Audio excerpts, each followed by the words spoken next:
afërdit për njerëzit që do bëhen me beba, pra me fëmijë, dhe kanë shumë dëshirë të zgjedhin emrat e fëmijëve, qoftë vajza apo djalë. Si mund t'ja zgjedhin emrin sipas astrologjisë vedike?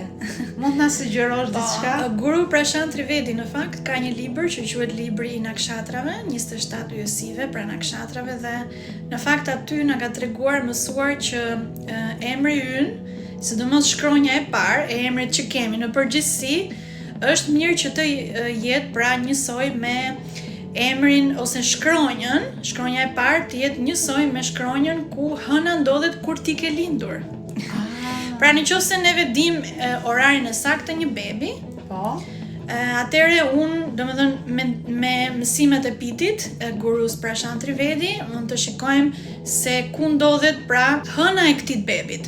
Hëna ndodhet në një yjësi, Rohini për shembull, edhe shohim sa gradë është dhe aty shkronjën e parë, pra ku hëna do të ndodhet.